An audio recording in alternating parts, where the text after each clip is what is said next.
I just get so tickled over this.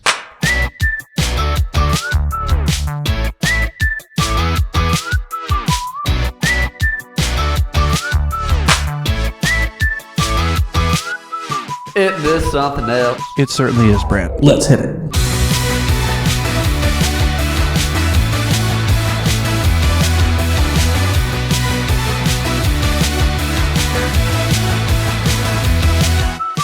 Are you listening? Are you hearing?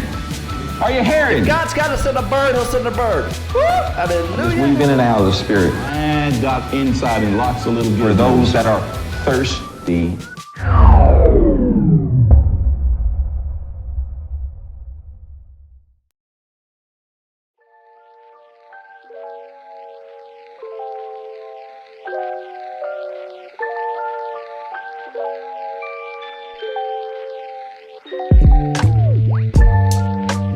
Hello and welcome everybody to Season 3 of the In Our Humble Opinion podcast. My name is Jacob Cook and it is a pleasure to welcome all of you to our show once again.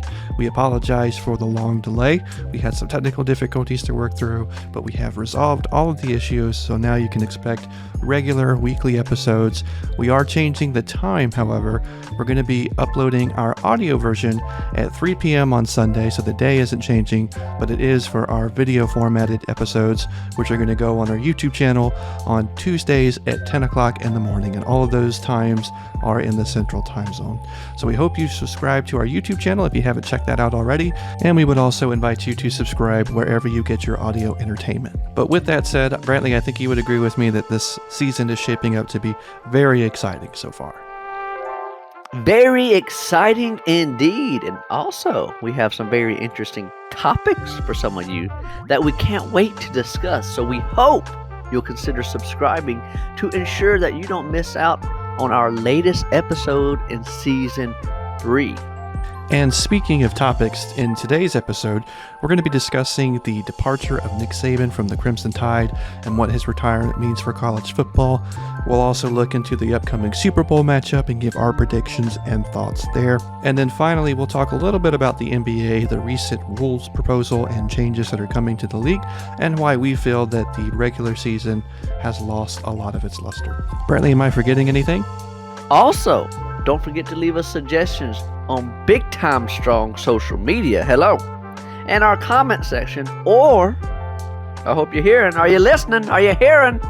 Send it to our email at humilitypodcast@gmail.com. That is humilitypodcast@gmail.com. Thanks, everybody. Enjoy the show. All right, Brantley, we are finally back. It has been a few weeks since we talked about this. We've already recorded an episode for the audience listening, and just due to some technological shortcomings, we were not able to publish said episode.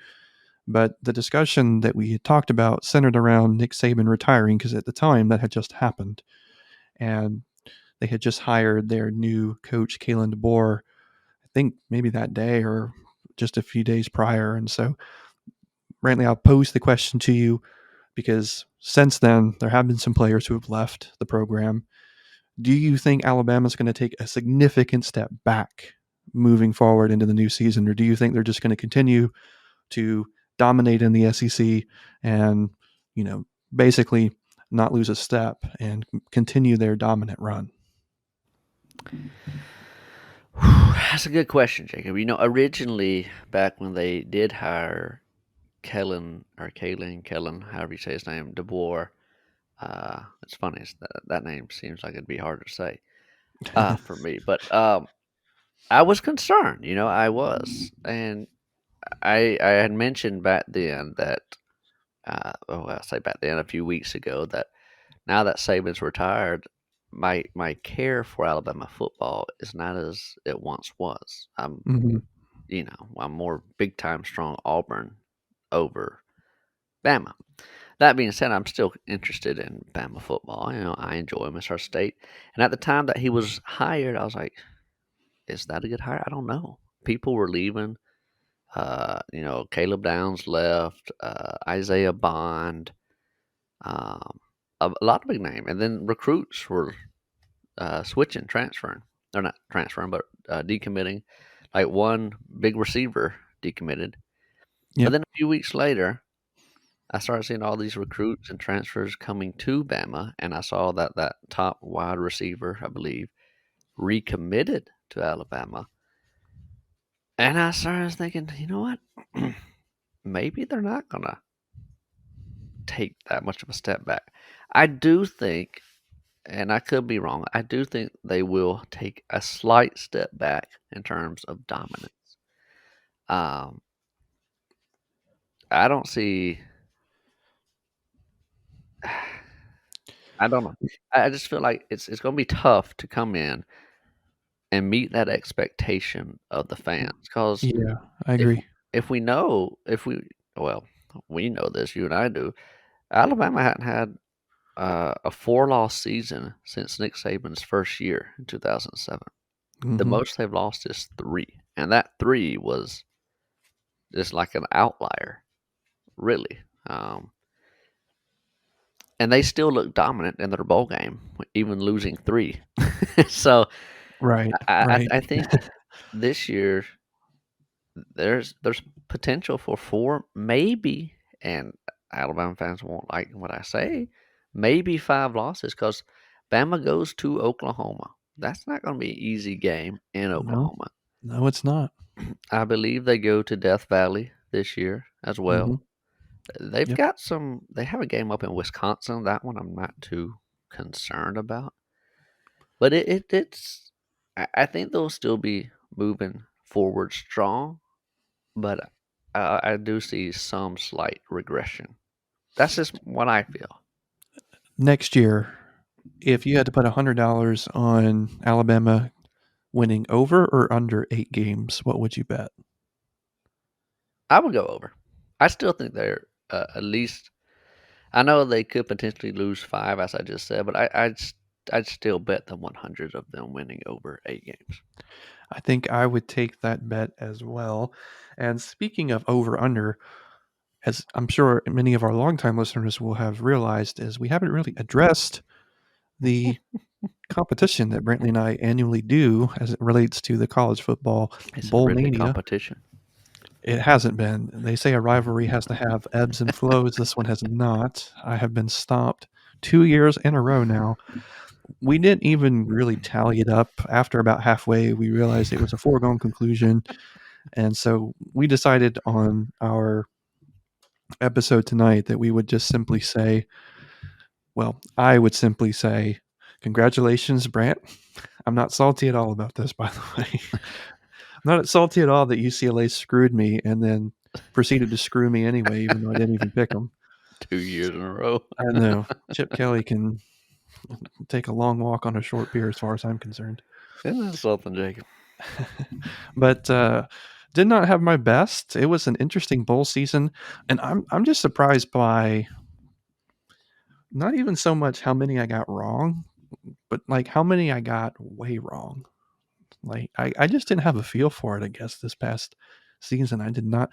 It was my worst ever in March Madness, and then it was my worst ever Bowl Mania season. So I've got to recalibrate here. March Madness is around the corner, so I hope I can It redeem is. myself there, and then going into the expanded playoff, maybe that'll help, you know, alleviate some of this losing I've been doing. Well, I will say this about March Madness. I did awful too. Last year's March Madness was just out of left field for both of us in terms of Yeah, because I didn't even make it to. I don't even think I made it to the round of 32. I think pretty much all of my brackets were busted by the round of 64. So um, maybe I made it to maybe one bracket. I made it to the Sweet 16. I don't remember, but it was rough. I mean, it was rough. well, I will also say on the football this year, I didn't do as well as I thought. I don't Yeah, think. I mean, to be fair, we both struggled a bit, but yeah, you definitely edged me out. Um, like the Oklahoma Arizona game, I think you and I picked them big, Yeah, I and think we did. they That got one went smashed. south for us. And then we picked against Notre Dame, and Eh, that didn't go well for us at all. And then there was a few others. They were just horribly Oh Horribly gosh, judged, shall we say. the Auburn game was just. Disappointing in the moment, but actually I got over that one fairly quickly. We had some opt-outs, and it was just one of those games where Maryland seemingly had everything go their way, so not too Yeah, disappointed by that. I mean, it would have been nice to have a win in the bowl game, but we made it to the bowl game, and honestly, as an Auburn fan, it's that's all I successful. really hope for. Yeah, that's really all I hope for. And plus, basketball season's here, so Yeah, and we're doing well so far. We're doing yeah, well. But before we get too far removed from what we initially wanted to talk about here, Coach Saban's legacy was talked about a lot after his retirement, and rightfully so. We could go through all the accolades. I know he had, I think, like an over 83% win percentage. hmm Um, what is it, 6 or 7 national championships, one at LSU, the rest at Alabama. I mean, just an unbelievable career, the likes of which I don't think we will ever see replicated in the sport. And it caught me off guard, to be honest with you. I did not see him retiring after losing in the semis. I thought for sure he would want to go out as a champion. But yeah, as he said as much on the Pat McAfee show, I think maybe a week or two prior to the game, being a college football coach now is so much different than it used to be just because of all the different rules and regulations that have been implemented with the NIL and then the transfer portal. And basically, as it's been described, it seems as though the head coaches now have to keep recruiting their own players because they could leave at any moment while also trying to recruit new players. And it's a 365-day a year job. And hmm a lot of people, coaches said, like, I think Coach Saban's explicit words were like, it might be better in the pros now than it is in college as far as work-life balance. And he's getting up there and he wants to enjoy his retirement. So I mean, when you look at it from that perspective, it makes sense. But still, I mean, I don't know. It caught me off guard. yeah. It was shocking. Uh, my fiance actually broke it to me. She's like, "Did you hear Nick Saban retired?" I was like, "What?" What? And then I went to ESPN.com and sure, breaking news. I was like, "Oh Yeah, my!" It breaking news. shocked me as well. But the whole NIL thing and transfer portal, I agree. Nobody wants to work 365. I mean, I'm fortunate. I have a job where I have multiple different vacation months, and I can still make ends meet. But everybody needs that time off, and as a football coach, you want to improve your team. You don't want to be, let me go talk to so and so, say, hey, I'll give you 2 million if you stay here, and then bargain with them like, well, this person offered me 2.2 million, and then you haggle the price. Like, I don't think anybody wants to do that. So it does make sense from that perspective. And I mean, what more can he do? He passed Bear Bryant in championships in less time. He brought Alabama 4 Heisman's, uh, which Auburn fans used to make fun of Bama. Oh, we got more Heisman's than you, and now they don't have anything more than Alabama. Was it 4 or 3? It's 4. Mark Ingram, Derrick Henry, Devontae Smith, and Bryce Young. Oh, All that's 4. right. I forgot Bryce won one. Yeah, I was actually at the Iron Bowl. I came to your Yep, place yep, that yep, weekend yep. when he solidified his Heisman campaign. There's not much more for him to prove, if anything. He's No, he's there's a nothing, star. in my opinion, nothing for him to prove. And I think once you hit, you mentioned how much there is a financial component to it. So he was the highest paid coach in college for a long time, and rightfully so. So, I mean, you can retire now in luxury and enjoy your grandkids and enjoy your family. And he's still going to be around the program. I saw an Yep. interview he did with Reese Davis right after he retired. And he was saying, they're going to let me keep my office in the stadium and I'm going to be working closely with the program. I don't know if he'll do that for a long period of time, but I think he told Reese himself, he's like, I don't want to just sit around and do nothing. I'm going to be working on my businesses. I'm going to be working on the program.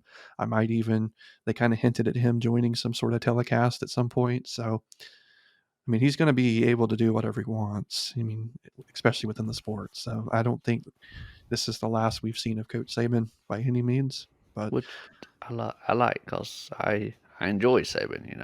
His Yeah, interviews are always yeah, insightful or funny, depending on how you look at them.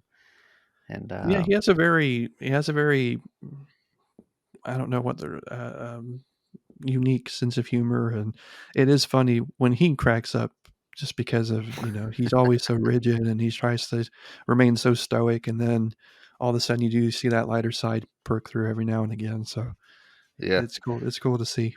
was it a few years ago in the championship game where he won and he cracks a smile briefly? Everybody's like, Saban smiled. It's like, Yeah, yeah.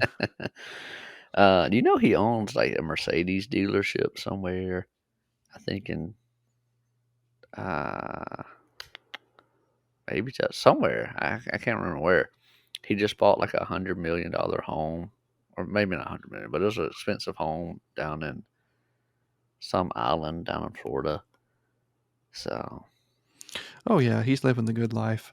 That yeah, one special that aired where he was at his lake house on Lake Martin, and it was yeah, like one of the most gorgeous estates I've ever seen, and it was right on the water, and he had his his sunboats and whatnot out there. I was like, Coach Saban's going to be just fine.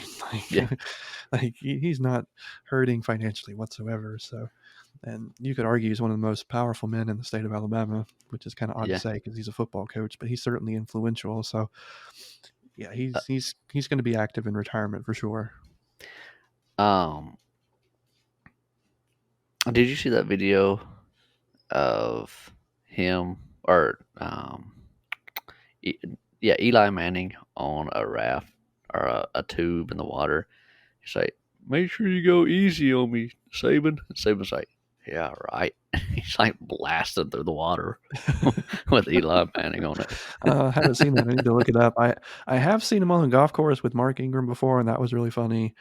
And I know Justin Thomas and him have done some collaborations on the golf course as well, Yeah, which are always really entertaining and fun to watch. So, yeah, he definitely does show a lighter side in those interviews, and I always appreciated that. Just, I but I always appreciate that. appreciated him taking his job as seriously as he did. I don't think they would have been as successful if it wasn't for his approach to it all. So That's why he's great. that's he's the greatest of all time. That is not for debate. The greatest of all time. He's And he's a. now I'm sorry. Auburn might have a chance to Yeah, actually go places now. Hugh Freeze has a good recruiting class coming in. Coach Saban has retired. Might we be our have a moment. chance. Yeah, it might be our moment. Who knows? We'll That have being to wait and said, see. Auburn had pretty decent success against Saban. I mean, I Yeah, know they're yeah. on a 4 game slide to Bama, but they've won games that you know everybody picked Bama to win I mean, the every last few time. times Alabama's come to Auburn, it's what several overtimes recently, and then this past season, obviously, Yeah, last play of the game to win in the most crushing of fashion. So yeah, I mean, it hasn't been a cakewalk. In other words, now when we have been going to Tuscaloosa, it's been a different story. yeah, it's But a weird dynamic how that works. yeah, It's Auburn's home advantage because just like the basketball, yeah, go on the road they can't win. At home you can't beat them, or which you I barely beat them. mean, makes sense. But at the same time, you want to be able to defend your home turf, at least put up a good fight. And I think Auburn, at least at the very least, has done that quite Yeah, well over the years against the better teams. So yeah, and over the past 4 losses, Auburn's teams have not been that great, and they've except at home. The past two in Jordan here have been close, hmm and that's hopeful for me as an Auburn fan because now Hugh Freeze got a good recruiting class. He's gotten good transfers, uh, and I saw, and this is some people are gonna laugh at this. I keep seeing an article pop up on my Facebook feed saying so and so said some analyst that Auburn's more like Nick Saban now than Alabama is. And I was like, if that's the case, hallelujah. But that could all be just conjecture just to get talking people or people talking. yeah, I mean, I'm sure it is, but but what a Either way. legacy to leave behind. Yeah. I mean, I mean, truly. I it mean, feels like the end of it's definitely end of era, but it's like when he retired, I was disappointed. Like, dang it, I didn't want him to retire. well, it's moments like this for me, Brant, that I sit back and I think to myself, and this has happened several times in sport, but like we witnessed history. Yeah. Like this is a run that we will tell our grandchildren about when we're in our 70s on the front porch, like just rocking in our rocking chair. I remember watching the great coach Saban, and they'll be like, "What was that like?" And then we'll just kind of tell them how dominant he was. Like it's stuff like that that's so cool that you don't really realize in the moment. Well, I guess we did because it lasted for so long, but like, Second and 26. I was there. I yeah, watched yeah, it. we can tell them about the plays that will remain in my memory forever, such as the pass from Tua to Devontae Smith to win the national Yeah. championship, or to put us in the national championship. The And this kick was when we return were.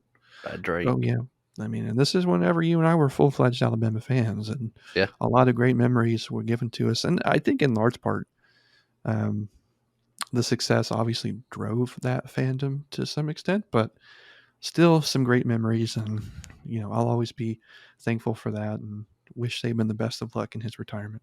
I agree. I agree. Good luck to Saban if you ever hear this. And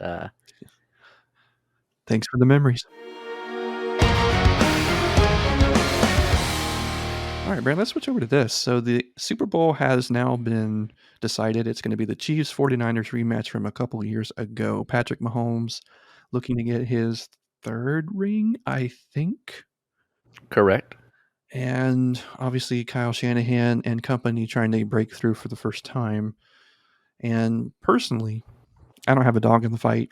I know there's a lot of non-football narratives surrounding this game, which have completely overstayed their welcome, and they are so boring at this point. I don't even really want to touch on them, but we can if you want to discuss it.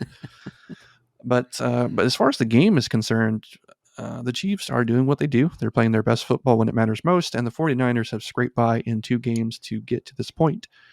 I don't know what to make of the matchup. According to the predicting statistics, the wise guys, it's a pretty dead even matchup. There's not really a pull one way or the other. I would probably go with my gut and say the Chiefs are going to find a way, like they always do, because they have the best quarterback and one of the best coaches of all time. But what say you? This to me, this is a boring matchup. I mean, I know they're good teams, so it should be exciting. But I wouldn't even say NFL fan, just a fan of sports. Yeah, I was hoping for something else. But in terms of matchups, the playoffs are have made it tough to pick in this one because I wouldn't say the Chiefs have really dominated their way to the Super Bowl. They've also kind of scraped by, but not as much as the 49ers have scraped by. That said, I give the edge to the 49ers because of what they did to come back and win against the Lions. That's the 49ers team I had seen most of the year if I ever watched highlights for some of the game. right. Mm-hmm. And they were just dominant. Not Baltimore, Detroit could do anything to stop them in that second half. So if they play like that, then I give the edge to the 49ers. But as you said, Jacob, Patrick Mahomes is Steph Curry with a helmet. Yes, he Uh, is. and other than like 2 players on their team, I don't know anybody. And they'll still somehow win. But I'm giving the edge to the 49ers. Who wins? I don't really care. I do care.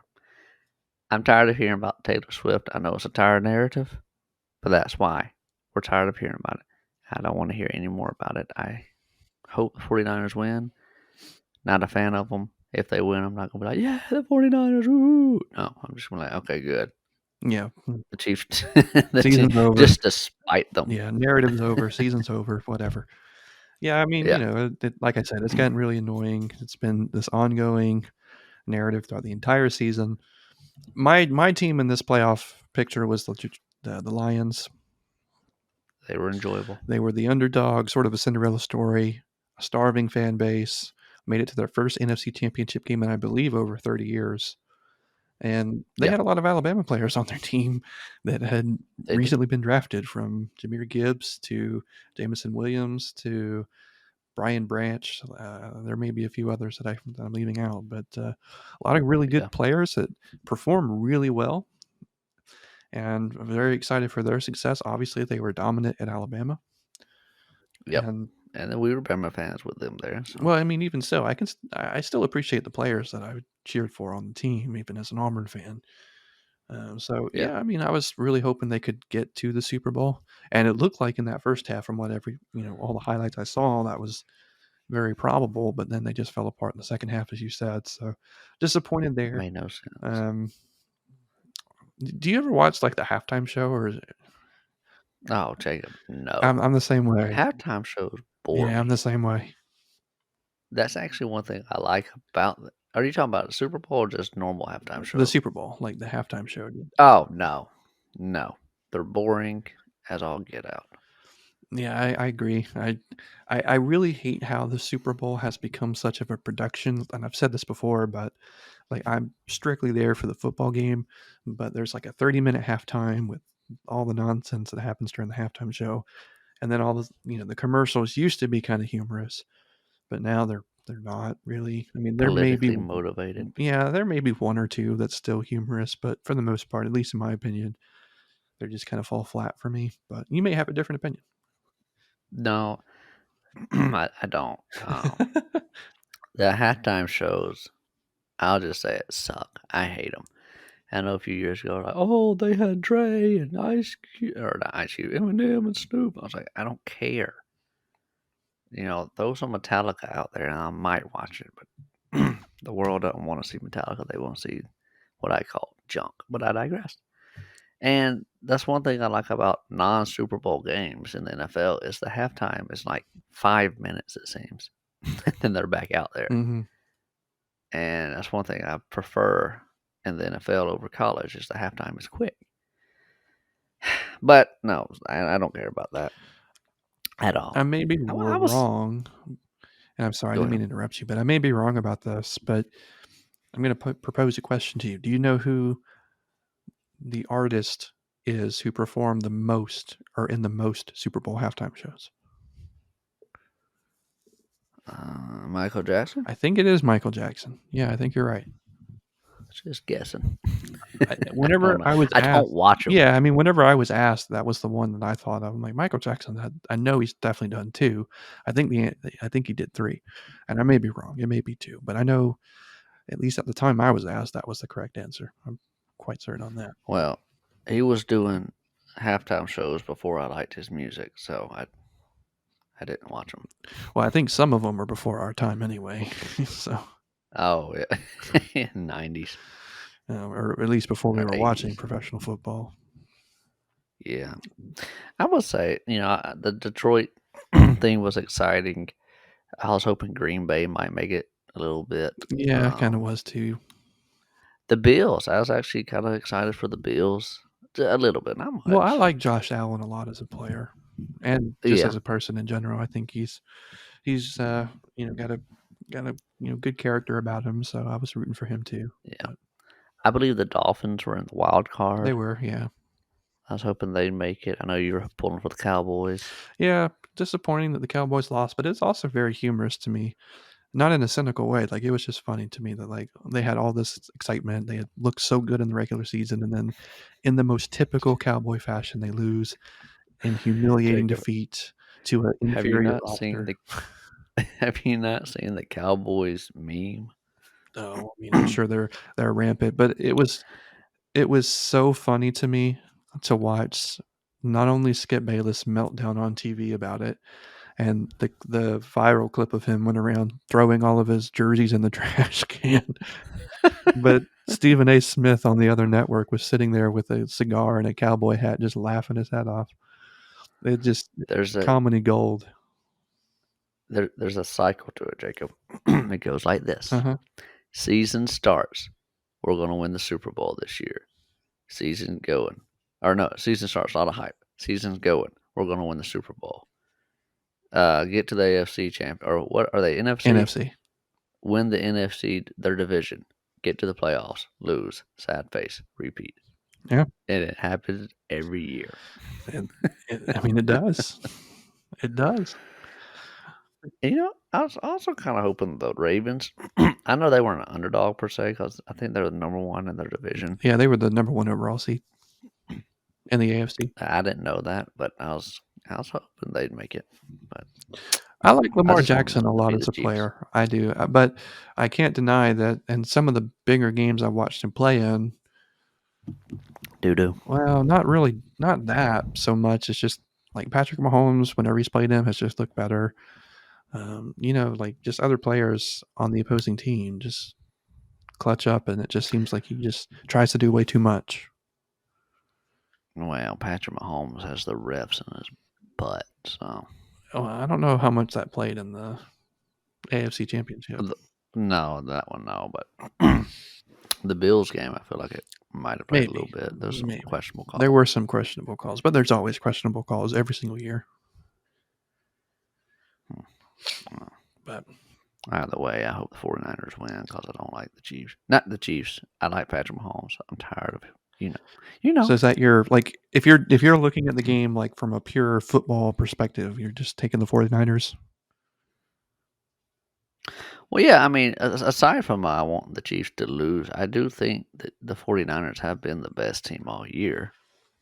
They've just had weeks where they haven't looked it, if that makes sense. Right. No. The first few weeks, I saw the 49ers. I thought, who's going to stop them? Yeah, for sure.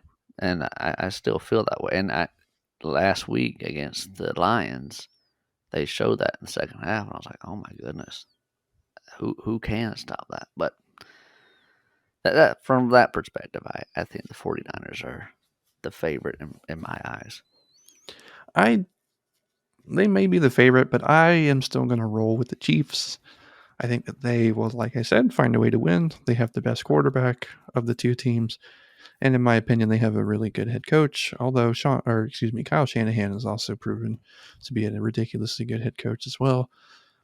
Average at best. I think Patrick Mahomes will be the difference, as he usually is. We'll see. But he is Steph Curry with a helmet. That's not an insult, though. No, it's not. I mean, I like Patrick Mahomes. I just don't like everything else around the Chiefs right now. Oh, I like Andy Reid. Those nuggies. Oh, yeah. Dude, I love that commercial so much. I've been saying that ever since I saw it. I want them nuggies. But I do like that, but I'm just tired of the whole narrative. Yeah, I mean, I tend to agree. All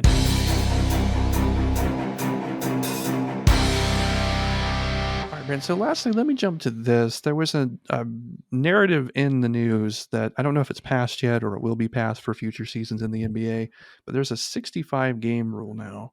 I don't know if you saw this, but basically, as I understand it, players in a regular season have to start in 65 games throughout the regular season to qualify for any accolades or awards to receive them. Now this doesn't include like medical injuries and medical time out if they are injured. If they just voluntarily sit for any game, then that would go against them, and they could only do that, I think, 17 times. So it's a way to combat the players that do that on a consistent basis, like a Kawhi Leonard, for example, and give the fans more of an opportunity to see the players that they paid to see, which I'm all in favor for. There was a lot of backlash from the players, or some of the players, not all of them, but some of them. And Stephen A. Smith, I thought he had a great take on this. He went on for like 6 minutes and just tore him a new one. As a lifelong basketball fan, I always like to get your opinions on this. So I wanted to throw this to you while we're on air and just see what your thoughts were. Because personally, I don't see any issue with it whatsoever. If anything, it's a little too lenient for me. Maybe they should have made it like 72 games or something. 100% behind it. I am tired because I have been a victim of this sitting out. I went to Atlanta Hawks game when I was working with the news with some coworkers, and we went to see Luka Doncic, sorry, and Kristaps Porzingis when he was still there, and both of them sat out. Oh, they weren't injured. Now the game was still fun. I got to see Trae Young. That was exciting. Yeah, and I saw Seth Curry, not Steph. But yeah, we went to go see that, and they didn't even play. And there's some fans behind us, a family.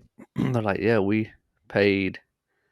I think they said $1,000 to travel from like Texas, because I was the closest. For whatever reason, that was the closest. For some, I don't remember. And so their kids could see Luca play, and then he didn't play, and they were like, "Yeah, I mean it stinks. We just spent this money, and we don't even get to see him play." And I agree with it because there's so many superstars. I say with quotation marks, soft superstars that will sit out and then claim greatness. And you know one of the main ones, Jacob. Mm-hmm.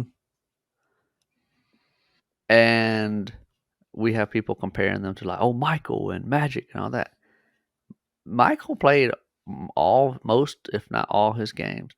Magic, same thing. All these players that are great from the 90s and 80s and even early 2000s, Kobe, they played all their games. Yeah, Stephen A. went through and named off legends: Michael Jordan, Larry Bird, Kobe Bryant, Shaq, and was going through how many times they played, like 82 games, and it was the majority of the seasons that they were in the league. And he Yeah. was like, they did it for the fans, they did it for the future generations of basketball, they did it for the love of the game. They didn't do it because they had to. They did it because they love basketball. They did it to support their fans. And you know, and he was just like going off because he's like, I hear all this talk about how, they do it to conserve their body and whatnot. He's like, do you think they had the same level of medical technology back in the 90s and in the 80s when the game was even rougher than it is now? And you want to talk about preserving your body now? Like, they wouldn't have lasted half a season in the old NBA. No, no, they would not. There's pictures of uh like Michael against the Pistons, and he's literally getting like grabbed and pushed and probably hit. And then there's a picture of Joel Embiid, and a finger touches him. He acts like he's just been shot. Oh yeah, I mean, Are you kidding me? whenever if you want to encapsulate the different era of NBA between, let's say, when Michael Jordan was dominating in the 90s with the Bulls and the modern NBA, I think of Michael Jordan obviously would come to mind first for me. And then in the modern NBA, the best representative I can think of, and I'm going to say, is James Harden, Mm. who you can, you know, you can fart in his direction and he's going to fall over and start, waving for a flagrant or something. Oh man. Can't The second stand would it, man. be I just can't stand it. It's a complete mockery of basketball. I hate it. his like 5 foot travel he does before he shoots. Yeah, and it Uh, just like when you're playing to get to the free throw line, I understand that there's some level of strategy involved, but to me, it's just awful. it is, It's not fun and to watch at all. I don't think it's. Oh, we want the playoffs to be good. To me, the playoffs are good when everybody's been playing all year, and now you're really. This is where you got to really step up. What can you still do? I want to see that limit pushed. Michael did it. He played sick. Magic did it. Shaq did it. Kobe did it. Mhm. They all did it. Yeah. They didn't sit unless they were actually couldn't. They could not actually play. And now we got LeBum James, as I call him, sitting there. This is good point. LeBron and AD the other night sat out, right? And the Lakers ended their 2 game streak that they had with them starting. They sat out for rest, and they ended up winning without them. And I was so happy to say, yes, yes. So, I gotta preserve my body. For what? You don't get touched in the game. If you do, you act like you act like you die. One of my favorite ones, Jacob, and this is very sinister of me. LeBron flops, and through his flop, he falls down into the crowd purposely, like he got hurt. Yeah. But you could tell it's a flop, and then he hits his head on the camera, and he actually cuts his head, and it was the funniest thing to me. I was like, "You flopped your way to actually getting hurt." To an actual injury. I mean, I think the rule is fantastic. Maybe it'll bring some more urgency and fans back to the regular season because I know that's been kind of trending down. But Yeah. it's, I mean, in my opinion, and I love basketball, but the regular season for me hasn't been interesting to watch for a Mm-mm. couple years now, for several years now, in fact. I mean, really, ever since the Warriors went on that historic 73 win season, Yeah. that was really the last regular season I was highly invested in because I wanted to watch the Warriors. But I Yeah. mean, now I could care less, and really, even the playoffs, I haven't been that interested in, and I can't really speak to why that is. I don't know. For me, the playoffs, you and I, we used to watch every series or tried Yeah, to. yeah, we did. And now I pick matchups. I'm like, which one looks interesting? And that's how I go with it now. But yeah, the regular season, which is a shame because Inside the NBA on TNT is Oh, it's hilarious, fantastic. and I don't want to watch that because I don't want to watch the game to get to that because the game is boring. I mean, Well, maybe I turn on games. It's like the Pacers versus uh, let's just say for the Hornets. this. No, no, no, no. Well, I'll give a team that will have stars. Pacers versus the Celtics. Okay, fair And enough. some of the star players, I don't know anybody on the Pacers, but they're like, well, okay, well, the Celtics have some stars. And then they sit out. Like, well, what am I watching now? There's nothing to Y- watch. You got a bad team versus a team that's better, but there's nobody exciting to watch. I tend to agree with you, and maybe that's why, just because the Warrior teams had a lot of star power, but they were also really exciting to watch because of the way they played. And now the two best teams in the NBA are the Nuggets, which I think I love them. I love like their success, but I personally I just think they're boring to watch. Like I enjoy them. I enjoy watching, Jokic is what's his name? great. He's he's a superstar, but like and it's very throwback, right? Like the way he plays the Yeah. position. But it's I don't know, like the Splash Brothers were entertaining to me. Watching him post up Yeah. in the center and drain threes, it's it's entertaining to some extent, but to me it just I don't know, it doesn't have the same You're right. flair. And again, I'm sorry to be hypocritical here because it is a throwback to the way it used to be, and he's just a really good big man. But I don't know. Well, his threes aren't like Steph Curry's threes. No, like Steph just pulls up and bang! Jokic. Jokic gets it and he does some weird like overhead shot. And oh, what a like shot by he just Jokic! rainbows in there. He did one last year to, I think, put the Lakers away, and it was the weirdest shot I've ever seen. But it was in AD's face. It just goes in. We're like, wow, okay. Well, that was a winner. You know, I feel the same way though about Giannis. He's his like style is just dominant whenever he's on, but it's not the most entertaining thing in the world for me to watch personally. Wow. You may disagree, but that's just But it's not that I disagree. It's that I can't find entertainment really in Giannis. I like oh, I Giannis. do too. Don't get me As a wrong. person and a player, Yeah, top notch. but seeing him drive to the line, like when people are stopping, putting a stop to this, he has nothing else. He can't shoot threes great. He's not much of a shooter, and all they do is they guard him around the center, and their 3 point shooters aren't the best per se. Like it's not Steph Curry on the wing you got to worry about. It's just Damian Lillard, Hmm. and he's not bad. But Giannis just he's a lesser Shaq to me. In a lot of ways, I can see that, but does it bring anything to the table that he's playing alongside Damian Lillard now? No, he doesn't need Damian. Damian needs him. I tend to agree, but I was just wondering if do they have a better chance now to get through Boston, for example? Maybe, or the See, Heat. I never understood them losing to Boston in the past years they've lost to them. To me, this just doesn't make sense. But do they have a better chance? I mean, I don't it's know. You game got two time. players. I mean, you got two players versus. Dang time. Thanks for the motivation. You got two players that are one's great down low and one's a lesser Steph Curry. Just gonna say it. You got a poor man Shaq and a poor man Steph Curry. Yeah, yeah. So I don't know if it helps their chances. I mean, they're only 32-16 this year, and to me, that's not fantastic. Oh, you know who the number one seed right now in the West is? Is it the Oh, I knew it a few This weeks blew ago. my mind when I saw it this week.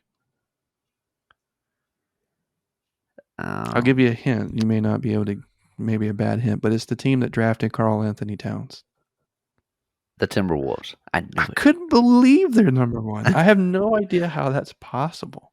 They were so bad for so long. I don't know what happened. I haven't seen a single game. I haven't looked at their roster. I just saw they were in the number one seed currently in the West. I don't know how that's. You know, Don't know. that was going to be my first choice, but I hesitated because I was like, that can't be it until you I said Carl know. Anthony Towns. I was like, oh, there it is. That's them. It's them. I mean, I know it's them. I need to see that has generated some interest. I want to watch one of their games and see what they're doing. As soon as I Well, watch they them, they lost lose. tonight. They lost tonight. See, there you go. That is weird. The Their like Timberwolves. home record was like 17-2 or 3 or something like that. Oh, like Auburn's. Well, yeah, I think Auburn's undefeated at home this year. let's keep it going. Let's hopefully keep it going. And as far as college basketball is concerned, Auburn has done exceptionally well so far, even though we did lose on the road to Tuscaloosa, which is unfortunate. But we got a good team. I think we have a good chance to compete for the SEC and maybe make a run in the tournament. We have to win tomorrow, I Jacob. know. Yeah. And we have to win in a dominant. When I say tomorrow, guys, it's February 3rd. Ole Miss We will be have our to opponent. dominate Ole Miss on the road. We Auburn has got to show themselves as a great team on the road. We know you're good at home, but come March time, you won't be at home. You're gonna be on the road. Well, I mean, you got to get comfortable playing out of your own arena, especially whenever it comes to tournaments. I mean, it's just Yeah. And I love Auburn's arena, Neville Arena. I love it. I think it's one of the, and I know I'm biased, but I really do. I think it's one of the top arenas in the nation up there with Cameron, up there with Chapel Hill, the Fog House, K State. What's Kansas is called? don't know. You're gonna have to help me out on that one. I'm sorry. Oh, I can't remember theirs either. I think Auburn's arena has proven over the past few years to be a top arena in terms of atmosphere and just excitement. Yeah, I would Because agree, and I think we can speak to it because we've actually been there. I mean, yeah, when Avery Johnson and company came in and we won, that was his last year with the Crimson Tide. That was just, I mean, I haven't had a replicated experience anywhere else, and it was so no, fun. I mean, it was so much fun. and even on it definitely was even on TV. Um, the great arenas, you can hear them through the TV. They're loud. Oh yeah, yeah, K yeah. K State, Kansas, Duke, Carolina, all of them on TV. You can hear them. And I watched the Mississippi State game, not the Auburn one. Well, yeah, the Auburn one, and it sounded quiet watching the game. And I know there it was probably loud, but it just sounded quiet. Alabama's sounds quiet. LSU, a bunch of them do. But then you put on Auburn's, and again, I'm not trying to be biased here, but it's true. It sounds like Duke or Kansas or UNC, or I would say Tennessee is one of those teams that has a loud arena as well. Yeah, I would agree. Kentucky, obviously. Sounds oh yes, definitely Kentucky. That's what it sounds like, and I love it. It's fantastic. And the last time I was in that arena, uh, for a game, it wasn't the game we went to, Jacob. Last time we went was for that coming home celebration. But at the start of that season, I had to cover a women's game, and they were playing At the time, number 25 ranked Washington actually came to town. The boys played after the women. Mm. I should have stayed for that. I was going to go home that night, and I did. I should have stayed for that game because I was up. I went down in the student section. I was in the journalism section, and we could stay, go down there if we wanted to. And it was rocking before the game even started. I was thinking, man, maybe I should stay. I was like, nah, I got to go. I wish I would have stayed, and they won. They won. So it's a fantastic arena, and I stand by it. Yeah, I mean, my favorite sporting event that I've ever been to was an MLS game when Atlanta United was going to the playoffs. My brother got VIP tickets, so we were able to stay in the underground lounge. We got to see the team come out. They were walking right by us. It was awesome. The whole place was rocking, and we ended up winning. I think we were playing the Philadelphia Union at the time. And great game, amazing experience. But my second favorite, and this is even going to a few Auburn football games, was going to that game against Alabama and going into the stadium and watching that unfold was just amazing. It was And fantastic. I mean, that wasn't even like a night game or anything. That was a afternoon tip off, and Yeah, I can only imagine what that would have felt like if it was like a prime time. Kentucky. Yeah, I mean, Or Kentucky coming to town, Auburn's in contention. I mean, it just gets you hyped. I mean, it does. especially whenever like in those primetime games, you see like all the media out there doing the interviews on the Mm-hmm. court, like before the game, pregame stuff. It just gets you pumped. So It does. That game, the only game we went to, well, the only one I went to, um, that was fantastic, fantastic. And I'll say this: Auburn's atmosphere in general is, no matter what the sport, is phenomenal. All the football team, that's another stadium that you hear the crowd through the oh TV. yeah, yeah. And when you're there, just as well as I, being there is incredible. Going to a Tuscaloosa game, unless you're in the student section, I have said this since 2010, because I went to a student section in 2010 for Bama. Unless you're in that student section, the rest of the stadium feels like a bunch of lame ducks. I'm sorry, it does. People are sitting down. I get it. You don't want to stand the whole game, but it's not nowhere near the excitement as Auburn's, because everywhere you look in Auburn, people are screaming, standing, going insane. LSU could attest to they are. LSU could attest to that. I would say Clemson is another one. There's a lot of Texas great A&M, venues in college football.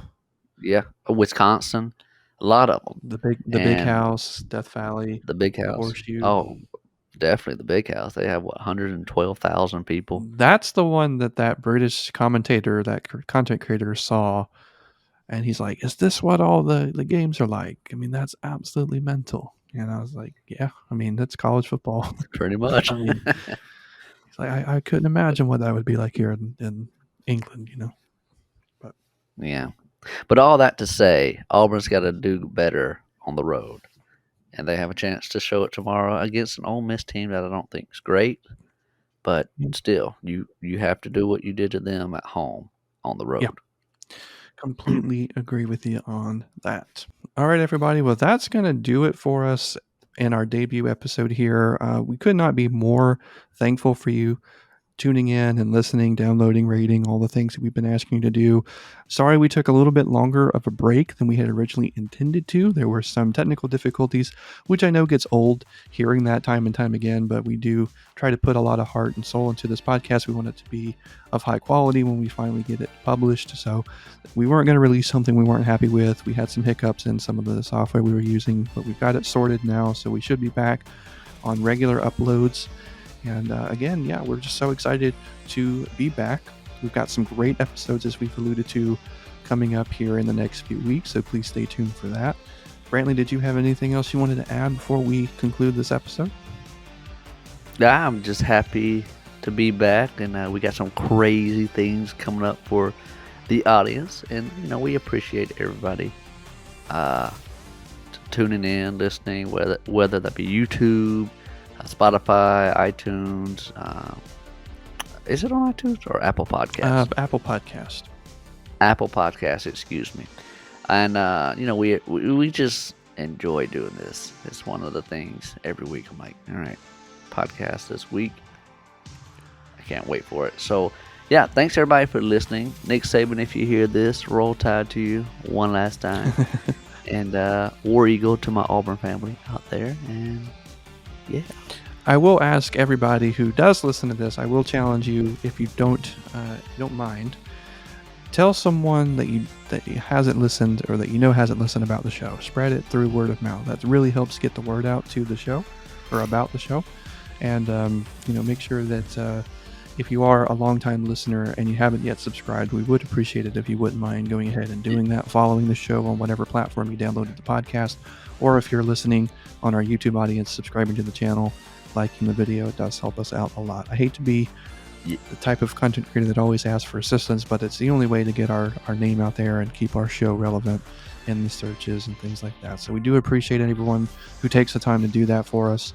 And other than that, we will go ahead. You really need to tell. I was thinking about it. I was trying not to, but I was thinking about it. Sorry. Bob Tilton, everybody. We can't debut an episode without Robert Tilton. It'd be a crime not to. I know. But anyway, we're going to get out of here, everybody. Thank you so much for listening, and we will see you next week. Peace.